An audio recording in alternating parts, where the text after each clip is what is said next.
We will begin in a few moments. We're just waiting for to admit everybody everybody who is joining us.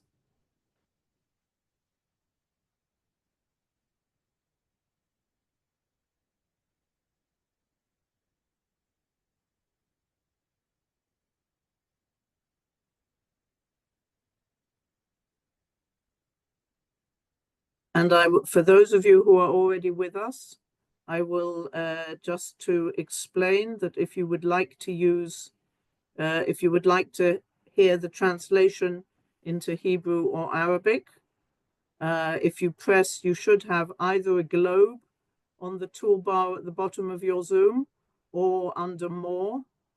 There will be a globe and it is written interpretation. And if you go in there, you can choose to listen to the Hebrew or the Arabic translation. You can also, there is an option to mute the original audio. If you do that, you won't hear the English at all. You will just hear the translation. You can, if you leave it alone, you will hear the English at a low volume and the translation at a regular volume. So those are your choices when it comes to listening in Hebrew or Arabic. There are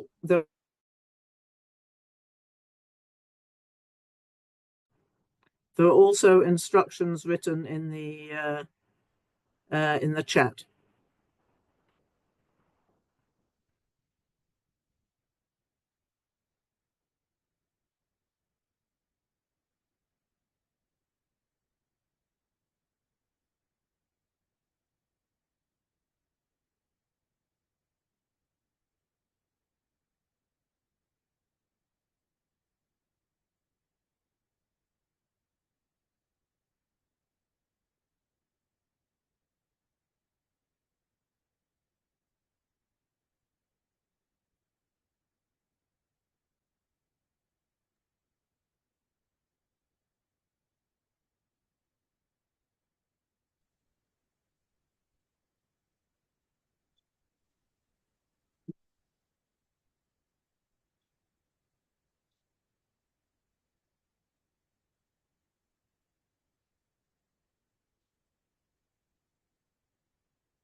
Okay, good evening, everybody. Welcome to this webinar. This webinar, which is a first of its kind, and we are delighted to be here together this evening. I explain again that if you would like to listen to the translation, you should find a globe and interpretation either in the toolbar at the bottom of your Zoom or in the More section, and then you can choose to listen to the webinar in Hebrew or Arabic. And this is an opportunity to thank our translators, Mia Suleiman and Marina Margolin. Thank you for being with us and helping us this evening. I'm Sarah Bernstein. I'm the Executive Director of the Rossing Center for Education and Dialogue. The Rossing Center is an interreligious peace-building organization based in Jerusalem. We are working to build the willingness and capacity of Israelis and Palestinians to live together. We work both top-down and bottom-up to create systemic impact, particularly in the Israeli education system at all levels, and using an innovative dialogue methodology we have created over the last 15 years. Tonight is an evening of firsts. We have with us the first women to be appointed and ordained to leadership roles in their respective religious traditions. You may notice that there are only 3 of us on screen right now. That is because, unfortunately, Hana Mansour-Khatib, the first woman appointed as a Qadi in Israel, has suffered a bereavement. Her aunt died earlier today, and she hopes to join us at some point this evening. So first of all, of course, our condolences to her.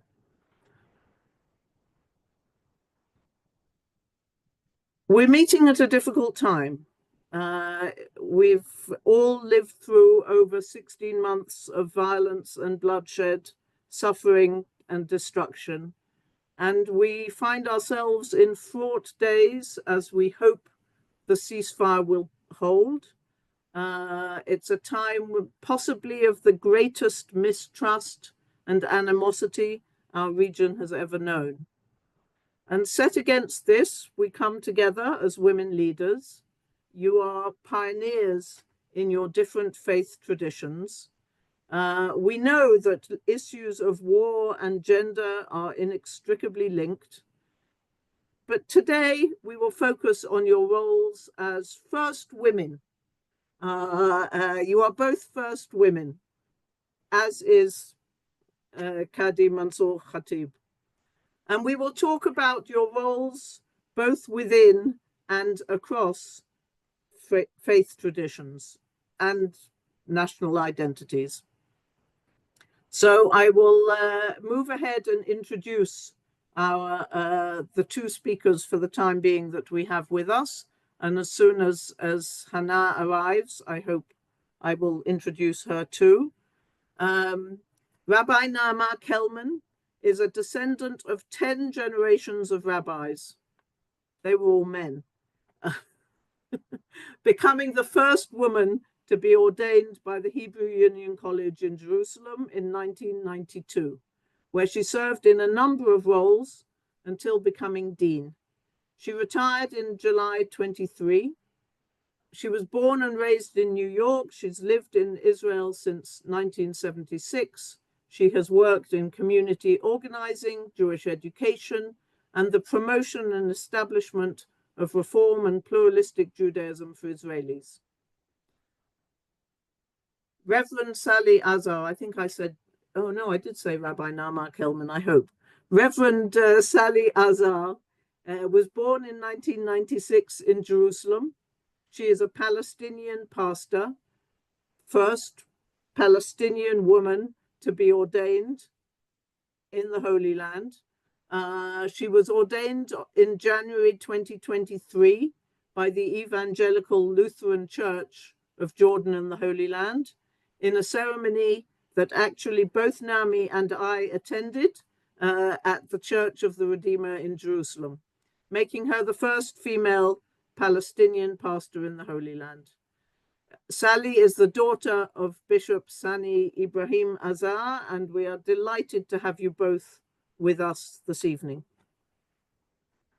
So the first question I want to ask you, and seeing as Naamah has a longer history of being the first rabbi than Sally has as first Palestinian pastor, I will start with Naamah. What inspired you, and later Sally will answer the same question, what inspired each of you to pursue leadership roles in religious communities traditionally dominated by men? Nami, you need to unmute.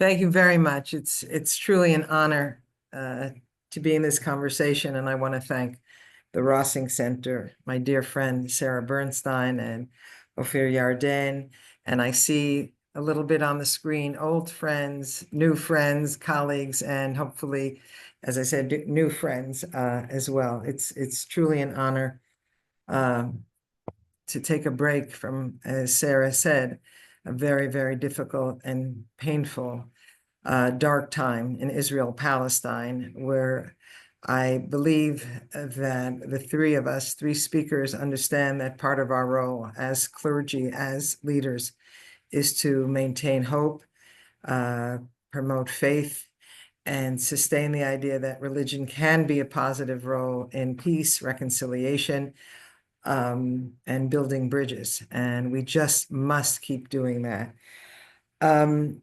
So Sigmund Freud said about women over 100 years ago, perhaps, that biology is destiny. And I think I wanted to flip that and say, yes, biology is indeed destiny. And with 10 generations of rabbinic DNA, perhaps it's time for a woman to join the chain of leadership.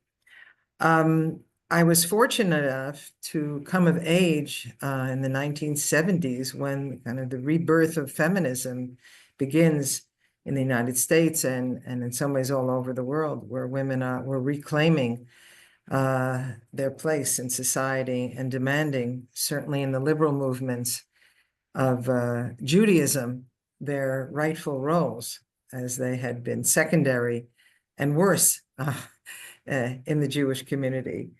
So I was certainly inspired by a growing wave of new feminism, where I felt that why wasn't I getting the same benefits, privileges as my own beloved brother, who was born first and was always the heir apparent in the rabbinic chain, and what we had the same education, the same opportunities. Why was I suddenly being blocked when it came to leading services, taking leadership roles in synagogues?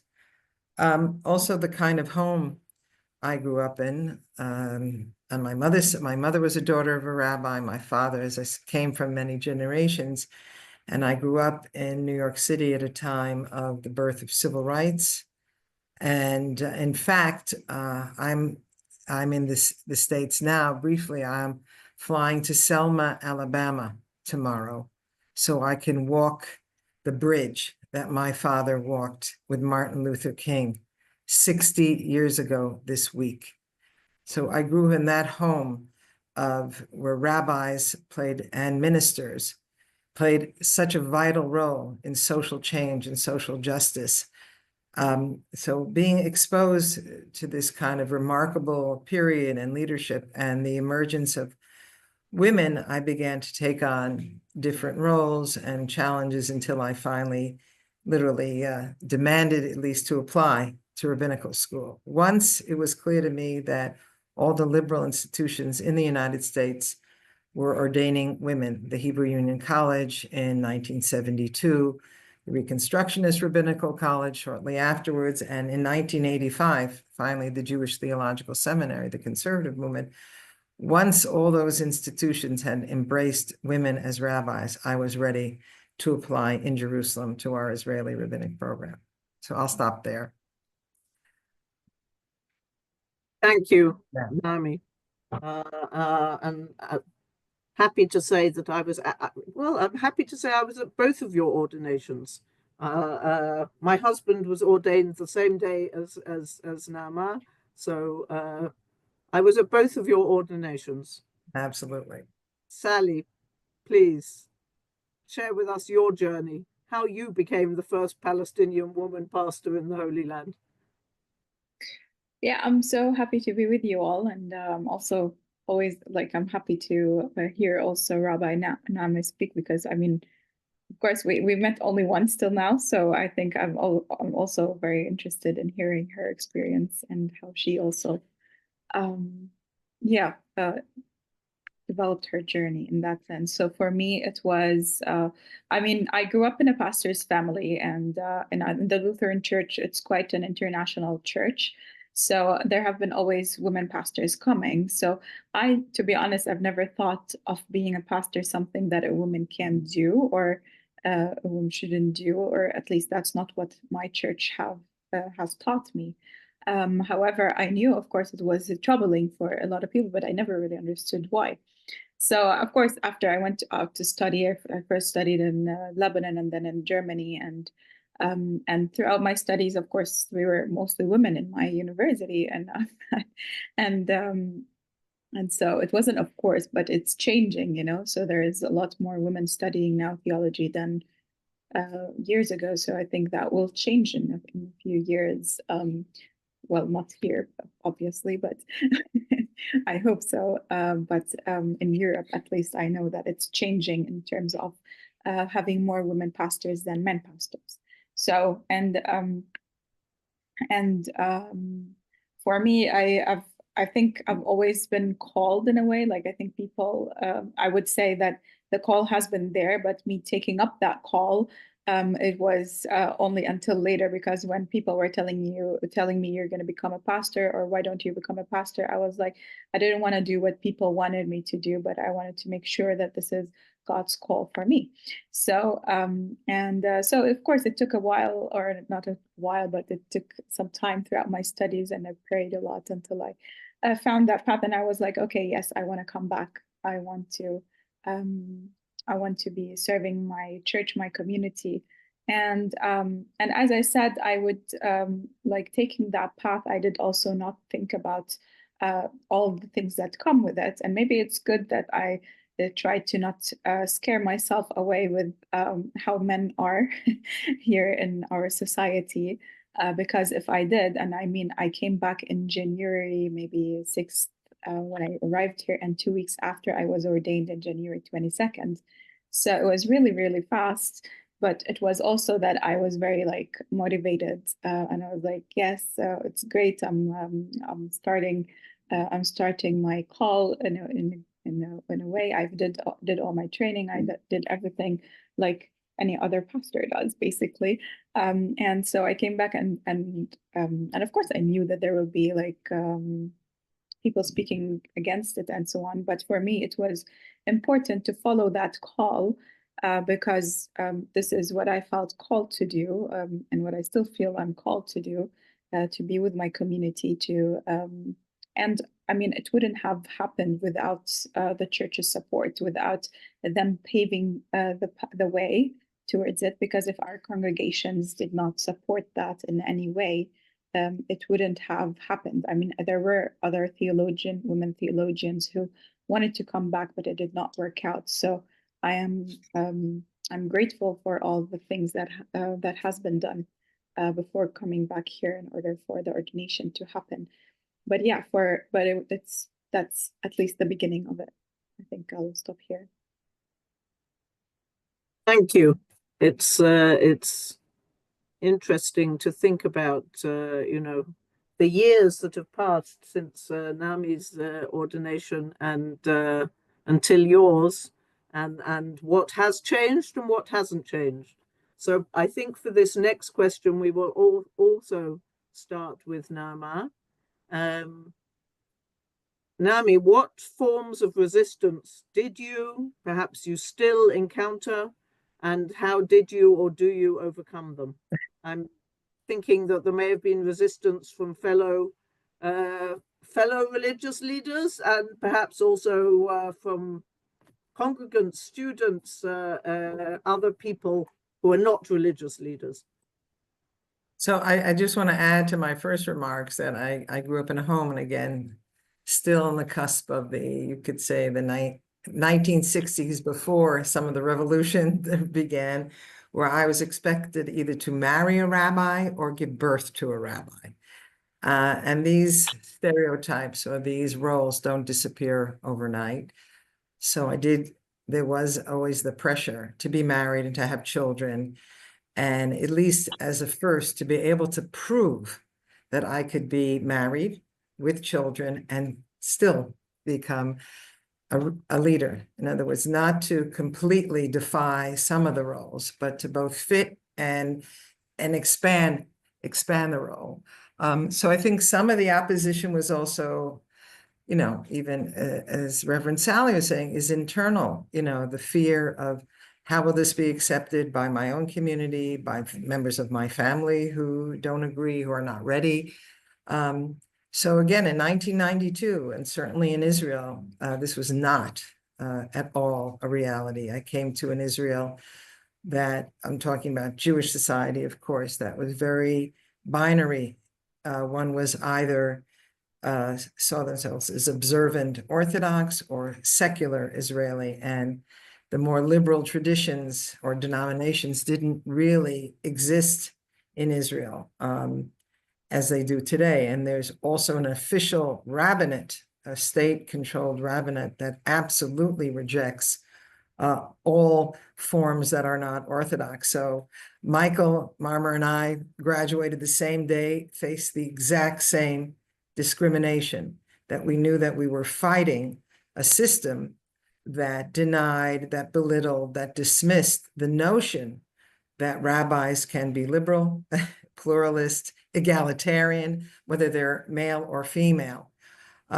So in Israeli society, at least at the beginning, a lot of the resistance not only came from the Orthodox establishment and the rabbinate, but what the Orthodox established had convinced non-Orthodox to believe, that there's only one way to be Jewish, and that's Orthodox. And if not via the rabbinate, there was always a grandparent, an uncle. There was no such thing as egalitarian weddings, as bat mitzvah, a ceremony, coming of age for girls, a baby naming for baby girls. All these things were brand new for much of Israeli Jewish society that didn't have these models. So part of, and here, as I say, my male colleagues were in this same battle to put on the ground, to create the kind of communities and life cycle rituals that embraced women and eventually gay, lesbian as well, and said we are all part of the human fabric, and that needs to be celebrated and sustained and part of our community. So I would say the biggest battle is the ones we faced, and we just created in some ways a counter universe. We never expected to be recognized by the official rabbinate in Israel. So we went ahead and did weddings, and some people went off to Cyprus for civil marriages to be registered, and others didn't. We have midwife as a reform movement these alternatives that now have been taken on, and perhaps I'm most delighted to say, even by Orthodox feminists who now believe that women should be equal partners, and they too are being ordained as well. Certainly in the United States, there's a huge cohort now of Orthodox women rabbis, and it's growing in Israel as well. But I will say that, institutions, as I say, don't change overnight. And I know for a fact that even in my own institution, women students and in the US and somewhat here, we had to struggle with breaking the stereotype that we can be leaders, we can be women, we can have different interpretations, we bring different notions to text, we read text differently. I think what sustained me throughout this period, besides some of my wonderful allies, is also the fact of the celebration, the reclamation of rereading Jewish texts through the eyes of our experience as women, and the amount of books and articles and poetry and prayers and ways of being a pastor, I think have been really path-breaking and wonderful and sustaining for all of us, despite, as I say, some of the battles we continue to face. And I'll just add, at the moment, again, I'm not alone here as a woman, the growing extremism. And I'd like to believe that as a feminist, as a liberal Jew, every day is about fighting extremism, exclusionism, exclusionary behaviors, and in an increasingly hostile and chaotic society. So it continues, although I can happily say I have many partners, and certainly of over 80 women rabbis have been ordained and by our movement and others. So I'm certainly not alone anymore, and that has been wonderful. And now with others, Christian and Muslim women, it only makes this more exciting and more possible. So that is clearly a slightly different situation than the one that Sally, you are dealing with. Naomi already has many colleagues to wage the battles with together and to support each other. How's it going for you? What is the resistance that you are encountering, and what are you doing to overcome the resistance to your role as a woman pastor? Yeah, I would say, of course, it's a different thing because, and I think it's because you're fighting, because you've talked about like as a liberation, from a liberal form, and of course we are also seen as a church, but we're not fighting liberalism as in that we all fight it. Like, I mean, not the like my colleagues do not have that. Like, I don't want to call it fight, but they do not have that challenge that a woman would have. But for you, your male colleagues have somehow some challenges that you could see altogether. And I think for me, these, like, of course,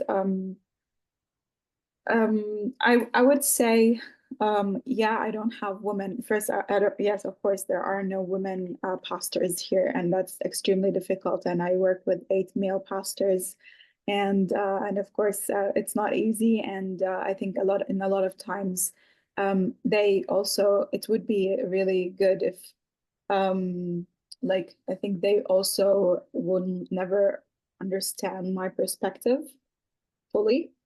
And I would also probably not understand them fully in a way, because we are all different in a sense. But at the same time, I think they would not understand my experiences or the way that people view it. And there have been resistances, like, and now I'm talking about our Palestinian community and our Christian churches all over. Of course, that has spread around very quickly that a woman has been ordained, and that has been a discussion in different, not only in churches, but also in schools, and also in the youth groups and so on. Like, is it allowed? Is it not allowed? And so on. But in the end, who are we to say if it's allowed or not? And in the end, why should a man tell people if it's allowed or not? Of course, a man would say, no, it's not allowed, you know?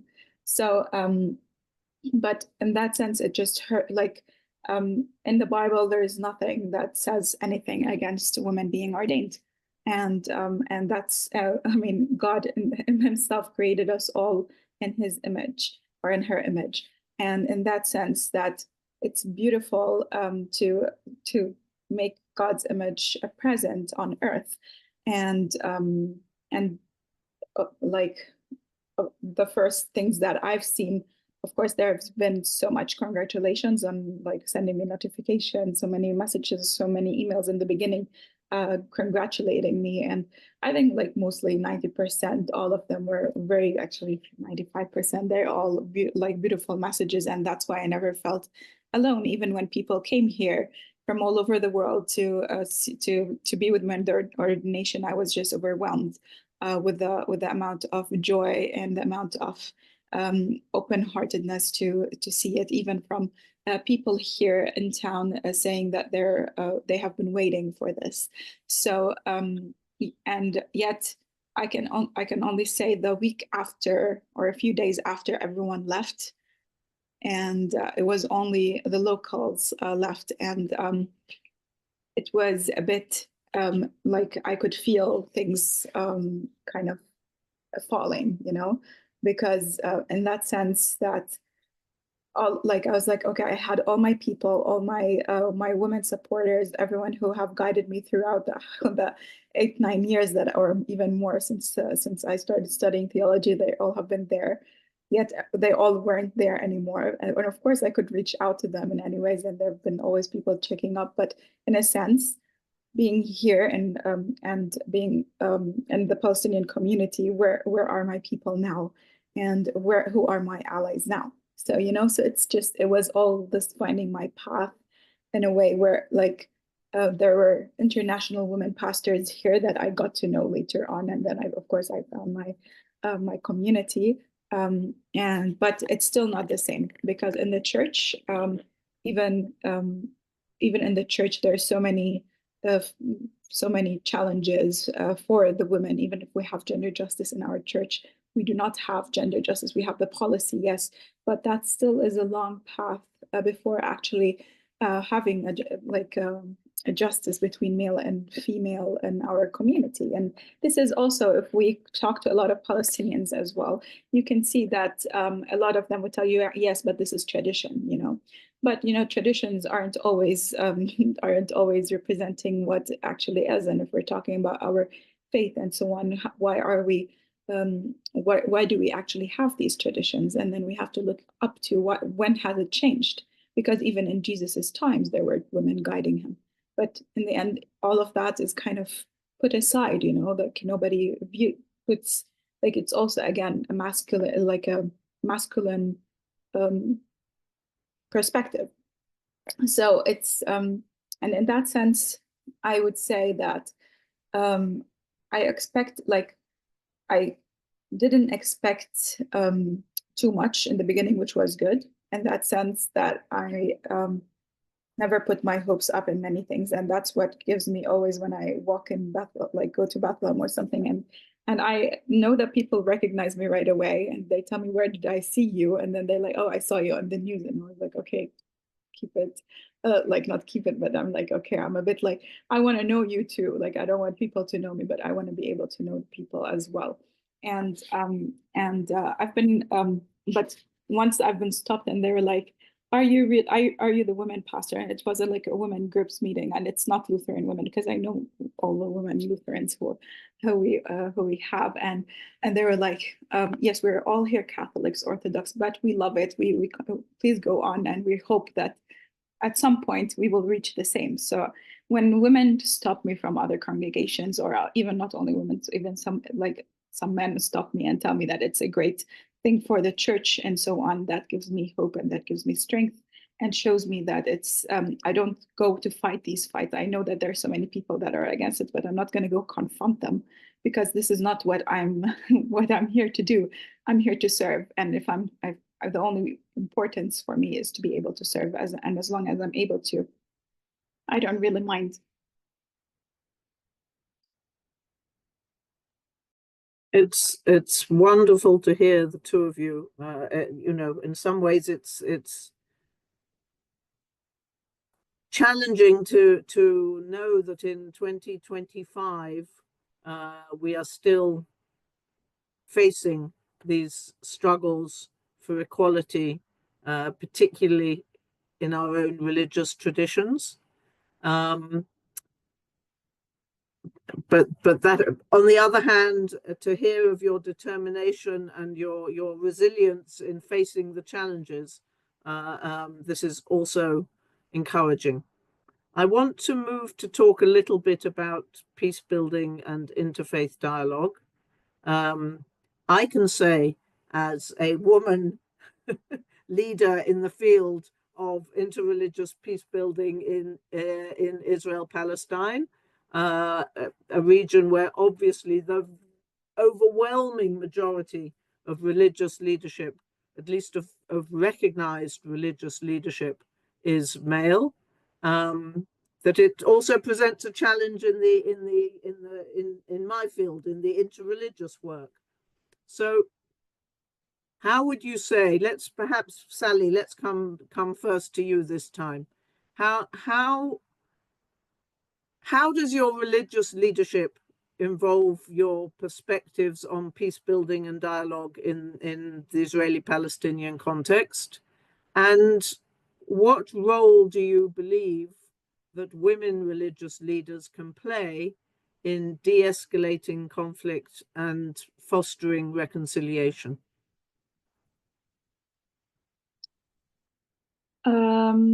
Yeah, to start, like, of course, it's not easy, and it's never been easy living here, and it's not our choice that politics affects our faith and affects our our service in a sense, because well, I grew up in a way that I never really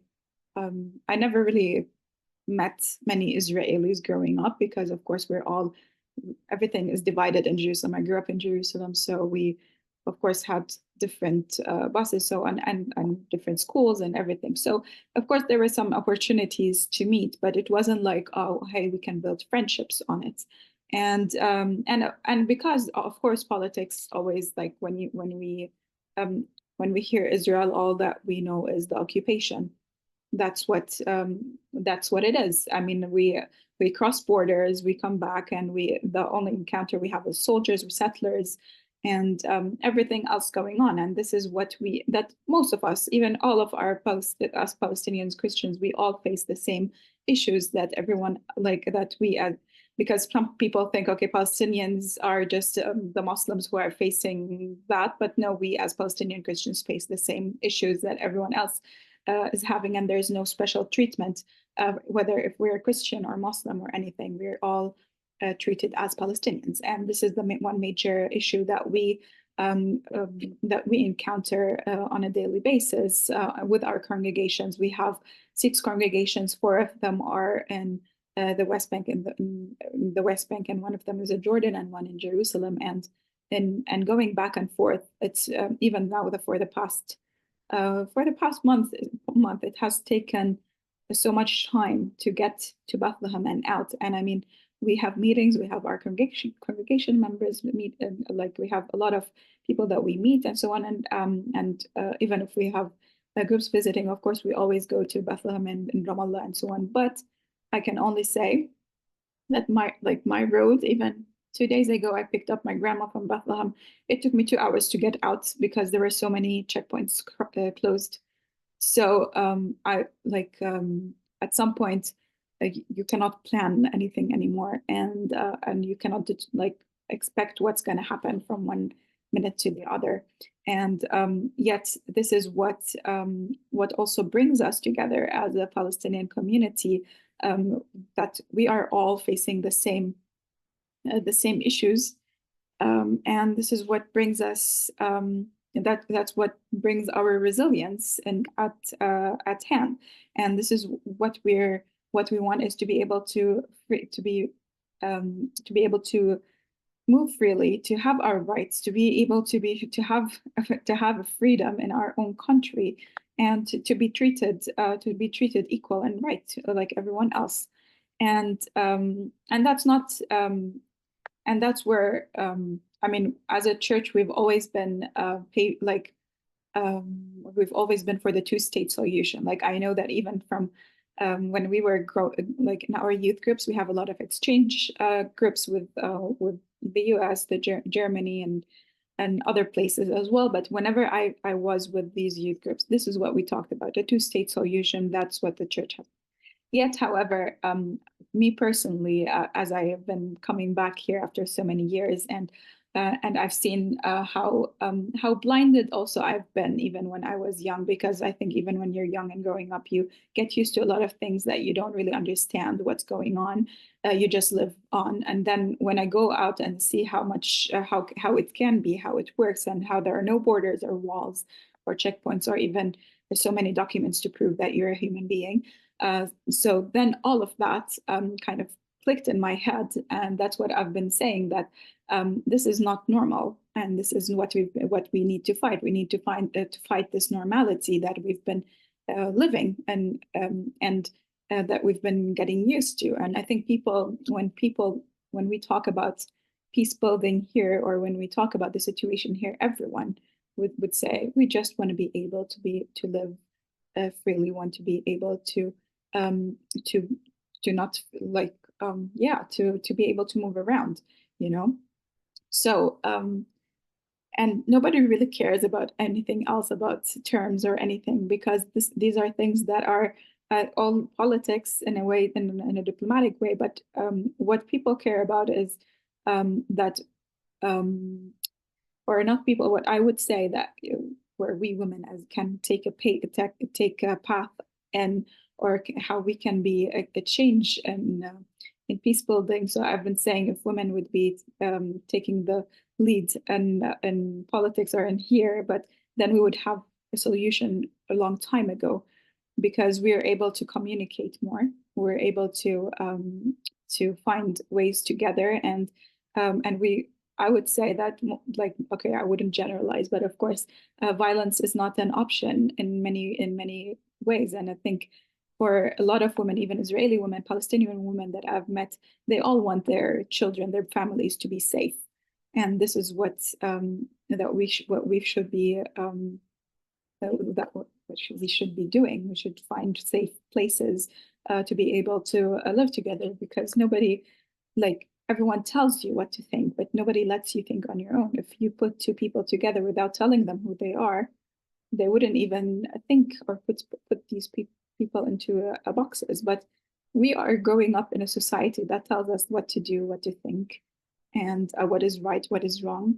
However, I think we should be able to develop our own thoughts on things, and this is what we should let go of, everything that that has been blocked on our backs since many years.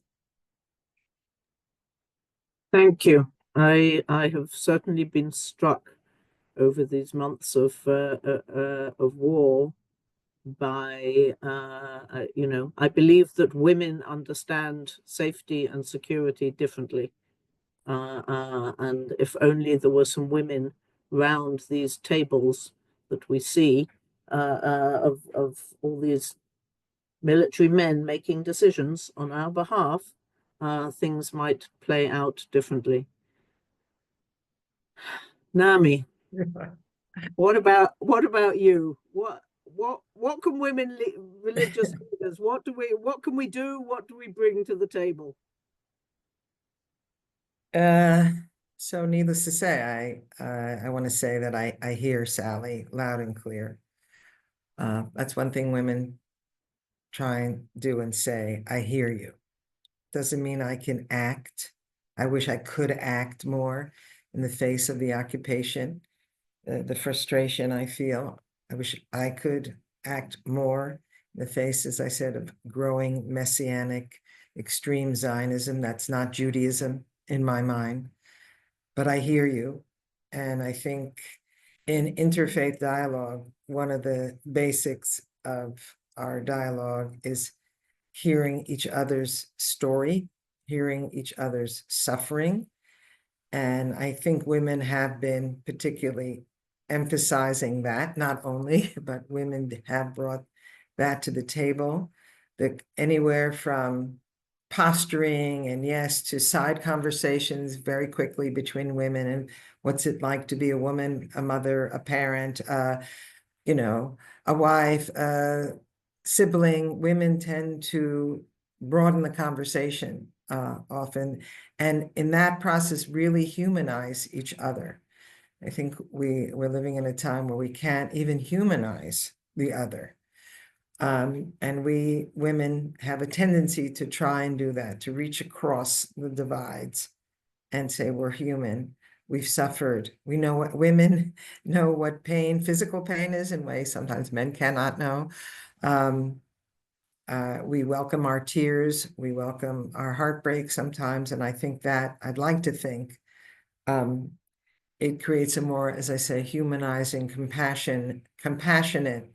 When I first began in interfaith dialogue, although I like to say I'm a second generation, and I'm even prouder to say my daughter is a third generation interfaith activist. I really was one of the only women rabbis, not the only women involved, but certainly one of the women rabbis that just the very fact that it was Rabbi Naamah was already either a provocation or an opening. I learned early on, and I see she's on the call from Debbie Weissman, that racism is idolatry. This is what we need to say as religious people. We abhor racism, xenophobia, sexism. And if we're willing to say it, and I think that's very, very helpful around the table. So I feel like part of who I am is a believing Jew.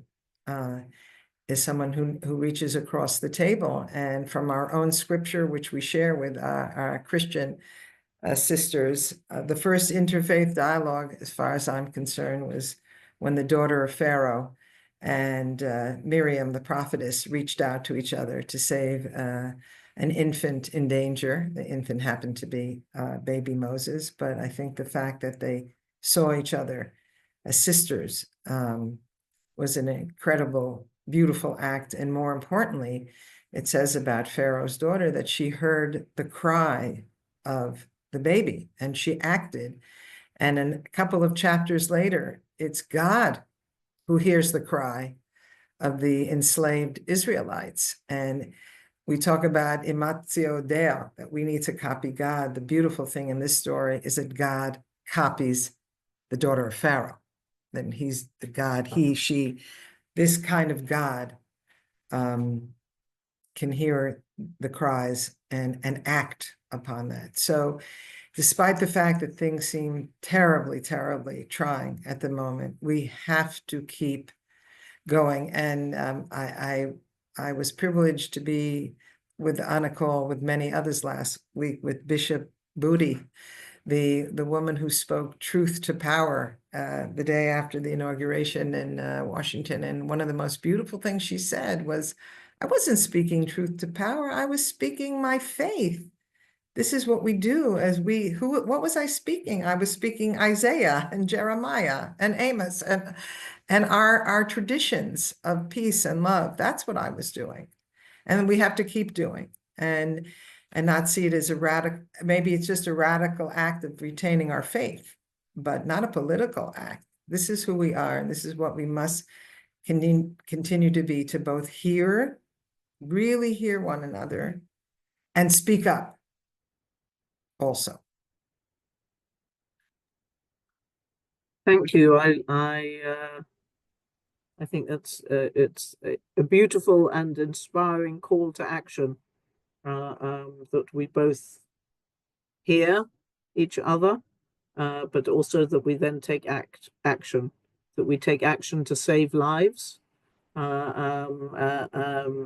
We heed the cry and we do something about it, not just listen to each other.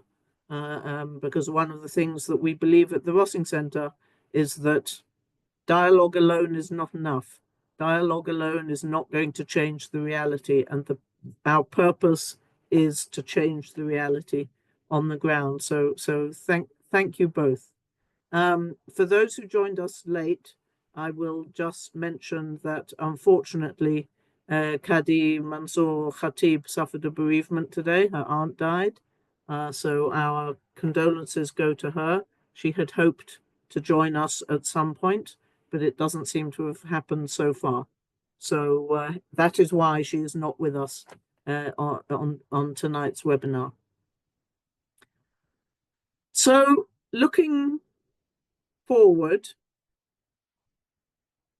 how do we create more inclusive, supportive environments for women leaders, for women taking action across religious lines? What will it take? What are the changes that we need to see, and what will it take for these changes to take place? Who would like to start?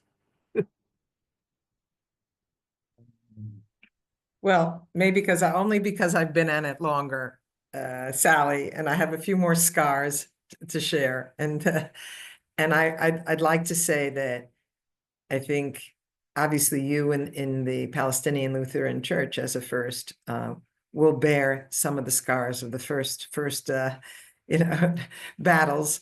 But I think I really believe that what we did and what we do was to help the next generation, that they will not have to fight the same fight as we are fighting. So I think in many ways they're not fighting. We have led the way. We have broken the path. In other ways, we haven't. We have to go back again and again and remind ourselves who we are and remind ourselves that every human being is created, as Reverend Sally said, in God's image, that we cannot despair. I think the current governments are doing everything to make people like us despair in the chaos, and despair is not an option. Or you could flip it and say, any act of love, of compassion, of reaching out today is a fight, an act against despair. Vote for the future. The future, the present and the future at this moment looks very scary, but we've actually been able to draw on our magnificent and also challenging past and see when we have overcome, when we have succeeded, when we have changed people's hearts and minds, where we have, as does the arc of justice, it bends, we hope, in the right direction. And we have to fight the backlash and just keep doing what we're doing, and just believe in what we're doing, even though we may not see immediate results or feel that we, at the moment, all that we've poured in heart and soul to our work in peacemaking, in pluralism, in tolerance, egalitarianism has somehow taken a step back. And we just cannot do that. And I think many of us are feeling the more we get to commune together in community, in friendship, and help each other and hold each other and hug each other and sing together and pray together, then, as I say, this is what will sustain us. So I have to be hopeful that being a minister, being a rabbi, we're trained that we have to always give words of comfort and also challenge. But I think at this point, and it's a struggle. I won't say it's not a struggle, but I truly do believe that we humans have the just and the right and the fair and the compassion and love will hold the day. I think we all join you in the hope, even if it's sometimes difficult to believe that this is the direction we are moving in. Sally, how are we going to create the change? I think I also support what Rabbi Naamah said. I think it's also it's what we are doing actually also right now. Like thank you for opening up this space, because it's rare that we can all talk together and listen to each other, because listening is sometimes like there's so much that blocks us from listening to each other. And I think that's the first step. And of course, taking to be together, to pray together, and many different ways to be to create more of these kind of spaces and to share more of what we hear and see. And it is always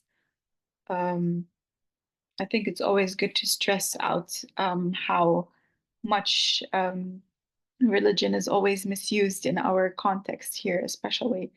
And this is why we are also here. We're talking from a faith perspective, and none of us from our faith, from our religion, would say that this is what our religion speaks or says, whether in the Torah or in the Quran or in the Bible, and this is what we exactly show. We are showing God's love. We're showing God's image on earth in different ways. And this is what, once we keep on, I think that was also part of my sermon, now that I think about it, on Sunday.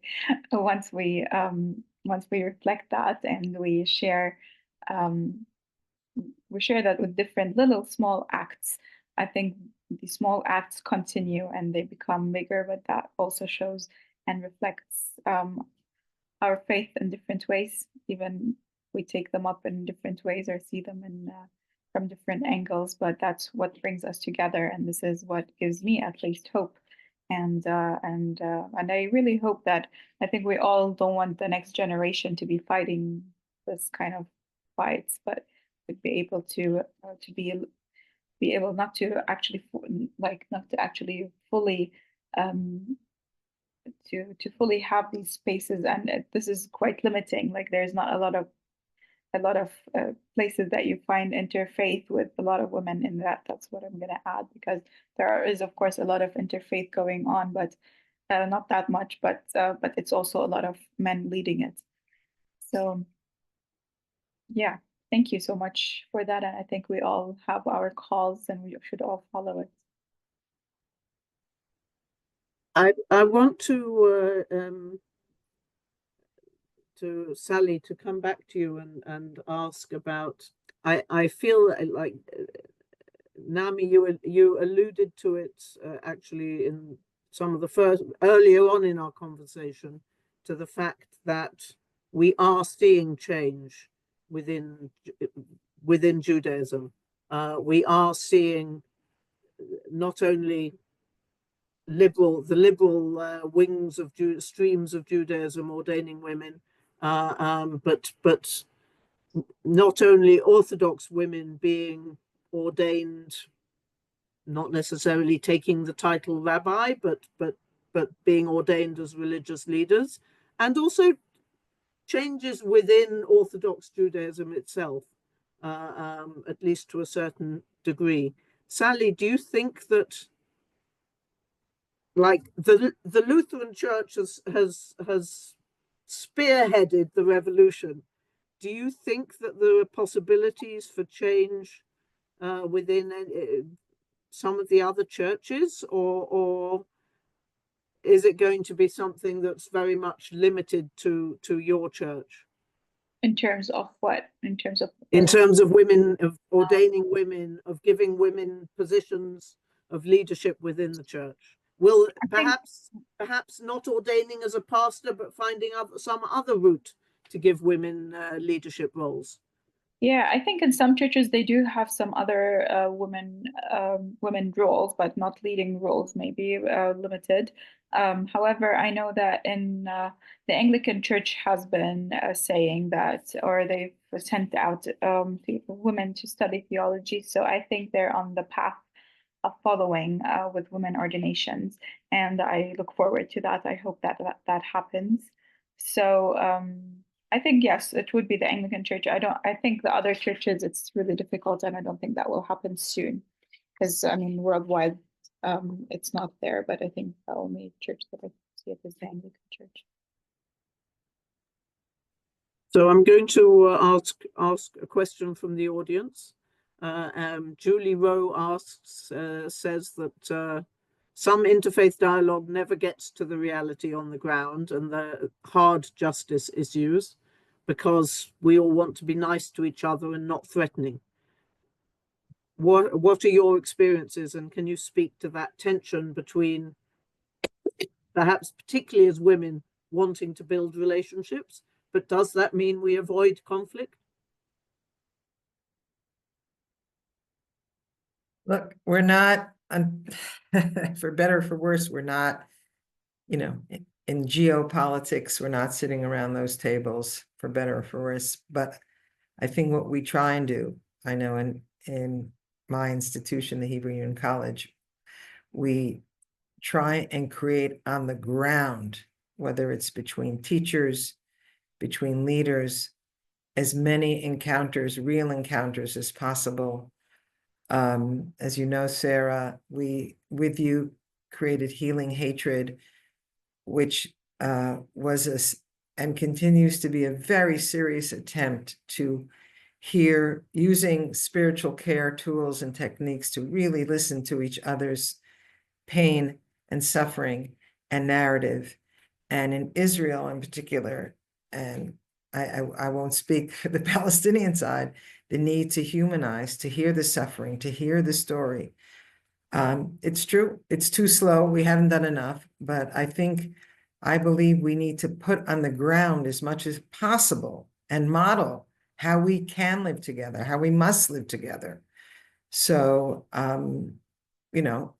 there are many of us who've been in the streets for over a year in Israel trying to block some of the most scary fascistic changes in the government, and create a different political reality.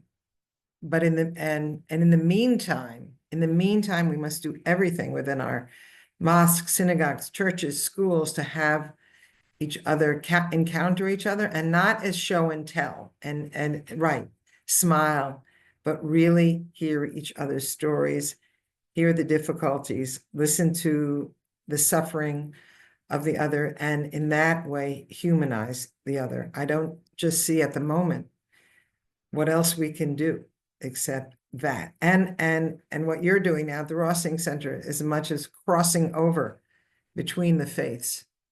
We have to believe that each of us needs to believe that on the other side, there are people who share these values of reconciliation and shared society and living together. Sally? Yeah, I can, of course, I agree with the humanization of people, because I think it works on both ways, and both for us as Palestinians as well as Israelis, and that's what's been missing in many ways. And well, I can only add that there is so much that can be taken up, and I think it's actually not that hard. Then we are the ones who make it difficult. We are the ones who make it hard. But when it's actually all very simple, and I think we should always go to the simplicity and because that's what it's all about, and everything else can be figured out along the way. But it's actually just take the simple things, start there, and then things will come up as they go. Thank you. Yes, I will add that one of the simplest things and one of the key things that the Rossing Center is trying to work on is creating the willingness to live together. Just, it's like, what other choice do we have? We are all here. We are all staying here. We have to learn to live together. And I was in a very interesting session earlier today. We were finishing up some facilitator training using our healing hatred methodology, and with the facilitators are all very experienced facilitators using other methodologies. So we took a moment to reflect on the differences. And one of the reflections was the way that our methodology brings the reality of the conflict into the center of the conversation, and does not allow what in my experience interfaith dialogue all too often does, which is we all proclaim our religions to be religions of peace. And as I say, if we are all religions of peace, then how come we are killing each other in this terrible way? So thank you. Another question from the audience. Somebody asks that she sees that there are many people here from around the world, not only local people from Israel and Palestine. How can people around the world support us, as women advocating for justice and peace in Israel and Palestine?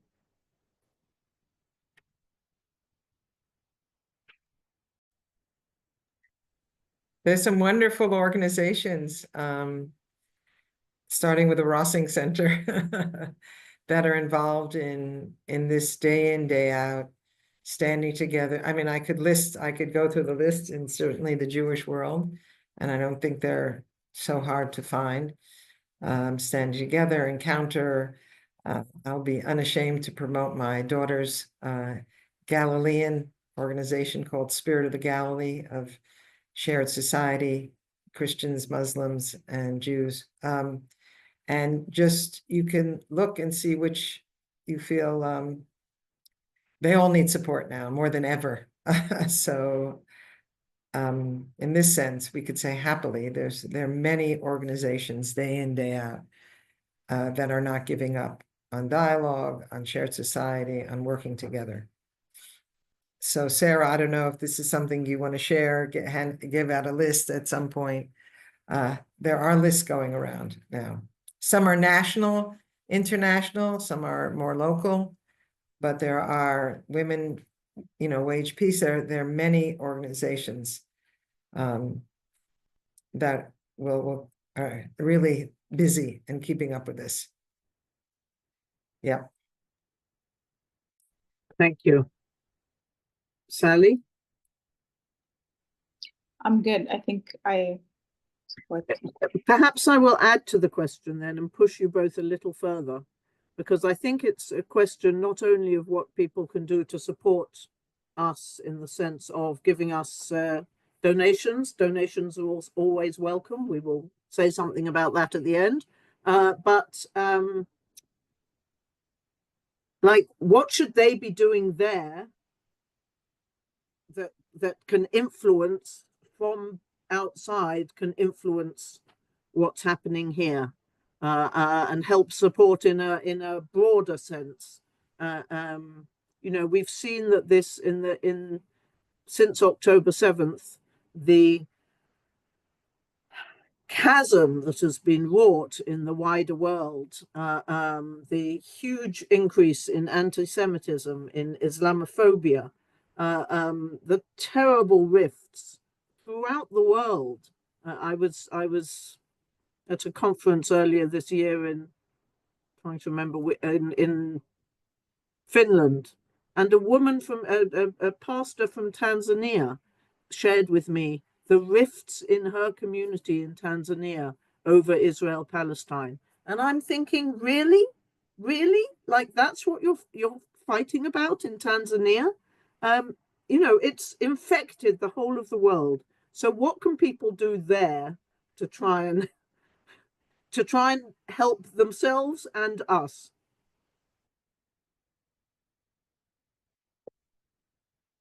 Okay, so I think it's also kind of connected to the one coming after, I would say, because I think for me, it's important that we keep on talking about these initiatives, talking about everything that's being done here, because people don't really know what's going on here sometimes. The only thing they know is the news. And sometimes even the news is not reliable anymore. But sadly, and so lately I've been like, social media is also quite broad, and there's a lot of people to follow that are actually there that you can ask, that you can talk to, and it's actually important to have this kind of human connection with people that make you see what actually is going on ground. Because I mean, what I have also a lot of, like, I don't want to say boxes or stereotypes, but things that come to my mind when I think about a certain group or a certain country or anything else. But this is, and of course, this is not right. But I think that these all were broken once I went and saw and talked to people. Then all of these boxes shattered, because then I actually got to know what actually is the story behind it, how actually people are living, and how people feel about it. And so, and I think it's, well, since officially the war started in October 7th, then it was all about being either pro-Palestinian, pro-Israeli, and you're weighing down lives, you're weighing down people. It's not just a name. There are actual people behind numbers. And that's what a lot of people don't see when people are saying 1,000 here and 1,000 there. This is not just, these are actually human beings who have been killed, who have been dying, and even now with hostages coming in and out. And it's like, people are playing with people's lives, and on both sides. And this is not, and everyone is just watching it. Yet, how much can we tolerate that? And because this is not what, like, if it comes like here, we actually know people whose families or who someone of their friends or families have been dying, even from Palestinian and on Israeli sides. I think in both sides there are people who are connected with each other. So it's more than that. So we can tell you exactly how people are feeling, how people are living, and not in a way that this is what's happening here and this is what's happening there. This is not what's important. What's important is how are we accepting that people are being treated not equally, that people are being are like that people are facing violence, that people are facing facing so much injustice, and especially talking about my people who have been or who are under occupation still, and see how they're treated as second-class citizens. Even I feel like a second-class citizen living in my own country. And this is what we should change. This is what we should keep talking about, how it's all, this is not how we should be living in a way that we're graded. We should avoid any kind of anything that dehumanizes or demonize any group of people based on their religion or ethnicity. And then, of course, like as I said in the beginning, to avoid stereotypes and generalizations, because people have been pointing, like saying one thing, like as if then some group says we're supporting the rights of Palestinians, that does not mean that we're neglecting the rights of Israelis. When we say we want to have the right of the return for the Palestinians, that does not mean that we want to kick Israelis out. So it doesn't have to be like that, and I think this is important for people to know. This is not one against the other, but it's about just let us have our rights first before talking about everything else. Let us have a country to talk about. Let us be together in a way that we're all we have always been living together. Even my grandma, who was in Jaffa, she keeps telling me about how her neighbors, their Jewish, their Muslim neighbors, how they all were sitting together, enjoying the neighborhoods and so on. And I was like, it was in the beginning unimaginable, like, okay, how was it? Because it looks so beautiful in my head, that what happened, that there is so much segregations that came and stopped all these communications and so on. And there's like, I think this is just important for people to break down all these generalizations of the stereotypes and everything that that kind of brings you to stop talking, or to stop talking about anything because you're afraid to speak anything against one group or the other.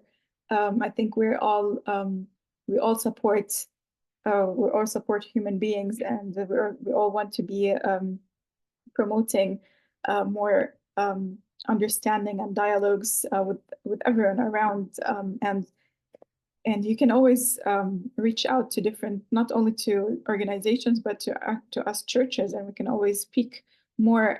We're happy to speak even over Zoom to any group of people, to just to show them the reality of what we are experiencing.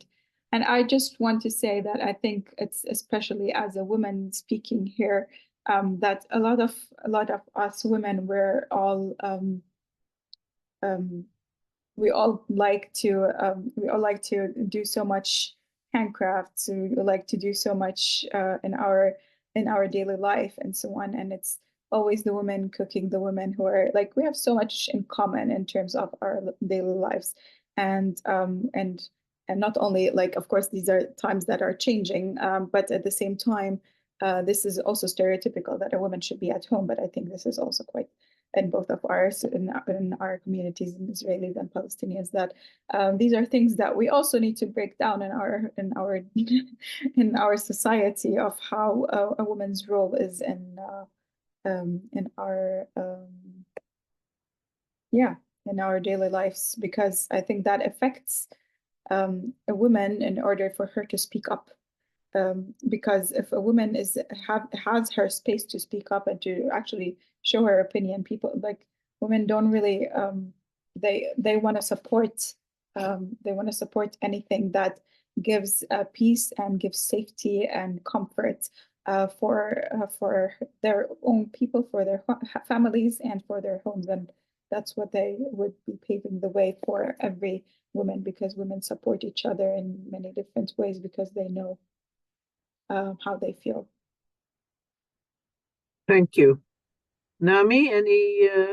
No, I would just echo that. Again, this is more impressionistic. I just hear from many of my colleagues, or I read in our different rabbinic groups, how many of our rabbis, particularly in the US, and I assume all in Europe, feel so alone. And a comment here, some of this dialogue just overnight collapsed, and there's ways to keep the dialogue going and not just hope for the destruction of the other side, or pray for the destruction or disappearance of the other side. It's not going to happen. So we must find people that we can continue to be in dialogue with, despite this very harsh reality, which none of us it changes every second. Also, we really don't know what's going to happen in the coming days, months, weeks. So whatever we can do to create at least a reality on the ground that we are in dialogue with others,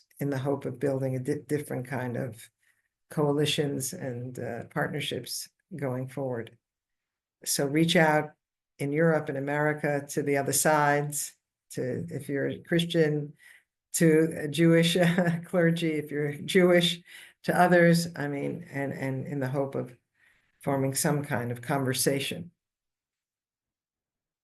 Yeah. So I think it's time for us to move to conclude this session. I will just say before I ask you for your closing reflections, the Rossing Center is offering these monthly webinars for free, but obviously it takes time and effort from our staff to make this happen every month. So anybody who can make a donation is invited to do so. To us, or as Naomi said, make a donation to another organization doing great work. There's no lack of organizations out there, and we're even getting a bit better at cooperating with each other, which is definitely a step in the right direction. So to conclude, I'd like to ask each of you, I sent you 2 questions to conclude with, but I feel we have to restrict ourselves to one. And I'm not quite sure which one to choose. I think I will ask you how you stay resilient and inspired in your work as pioneers in religious leadership in these challenging times, and perhaps to add in a word of advice for young women. Naomi, it's not that I want to comment on your age, but Sally is a little younger. She is a young woman who has just entered this field. But even younger women who feel called to take on religious leadership, but are finding it difficult to stand up to the institutional societal barriers. So your closing words. So yes, I guess the blessing, privilege of having been in this for many, many years, and really to have witnessed the sea change. You know, what my mother, my grandmother could never imagined has become a reality for women, that we are in leadership positions. We need to take on bigger leadership positions. We still we need to aspire. We need to dream. So in that sense, I'm an optimist. I like to say I often think like a pessimist, but act like an optimist, meaning that, you know, so much has changed, really, for women for the better. It's probably one of the most important revolutions in history in the last 100 years of our place in society and our role. And we just have to believe that, and the next generation will make their changes as well. And yes, we sometimes go back before we go forward. But if I look at the story of women's religious leadership in the 50, 60 years I have been involved, maybe not 60, 50 years I've been involved, it's been remarkable. And it was such a wonderful moment to sit at Reverend Sally's ordination. And I didn't know her, I just was hoping to know her. And I'm so delighted to begin to know her. Again, these things seemed impossible 30 years ago. So someone said recently that the impossible just takes longer. So we just have to keep at it, but we'll get there.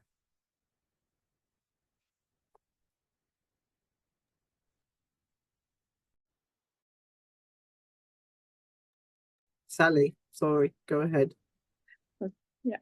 So yeah, thank you. I really I'm also very blessed to know such a strong woman here with me, and I'm happy to always talk to you both, and see also women leading in different fields, and that inspires me in different ways. And I think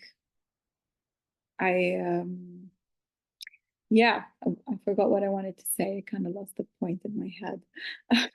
But yeah, I haven't been in the field for a long time, but so I don't have your experience, but in seeing how the world has developed in terms of how the women have been. But since I've been alive till now, I think I'm still waiting for that change for our women in our time, because of course I know that there has been a lot of changes and it's good, but of course we always want improvement, we always want more. And I think even now in our I'm also curious to see how the Gen Z generation will be coming up now. I think it will be it's quite inspiring to see that so many young people already right now saying, or even my youth group in Beit Sahur, one of the girls were like, finally we have someone on our side, and because she was like so it was one of my male colleagues, and she was like, yes, another woman on our side, we're the majority now, and now things will be fine in the church. And I was like, yes, sure, but I promise you I will not only support you just because you're a woman. I hope your points, guys, are also valid. And they're like, yes, don't worry, everything we say is valid. But but it's very cute, and I think it's because of these young women and because of the women in my church and the congregation in general that inspire me, and even why I'm here, because of the people and because of the love that we share, and that's what brought me back, and that's what keeps me going as well. And yeah, and I hope to have many more of that. We've changed ritual, we've changed how we pray, to whom we pray, poetry, scholarship. If you look at all that, and I'm sure it's going to begin in other places, it's really a remarkable journey of hope and transformation. And now the next generation just has to add to that bookshelf and to the community and to our places of worship. And I add the hope that just as those changes are happening for women and for the world in general, that we will see similar changes taking place in our conflict, and that things that seem unimaginable today will take place. But bimhera b'yameinu, in our days, speedily and in our days. That would be Amen, amen. Amen, amen. A woman. So I want to finish up by thanking each of you, Rabbi Naamah Kelman, Reverend Sally Azar. This has been such a privilege to talk with you this evening. We again send our condolences to Qadi Hana Mansour-Khatib, who couldn't join us this evening due to a bereavement. We missed her, but thank you for having a wonderful conversation with me. I want to thank our translators, Mia Sliman and Marina Margolin. The recording will be available, I'm afraid, only in English. We haven't really found a way to match the translations to the to this, but the recording will become available. We'll send it out in the next days. And I want to thank also the Rossing Center team who've been working behind the scenes, Ophir Yarden, Gil Godinger, and John Monayer, as well as others. So thank you to all of our people who have joined us this evening. It's wonderful to feel your support and to feel that you are with us, and on with the revolution. Thank you. Good night.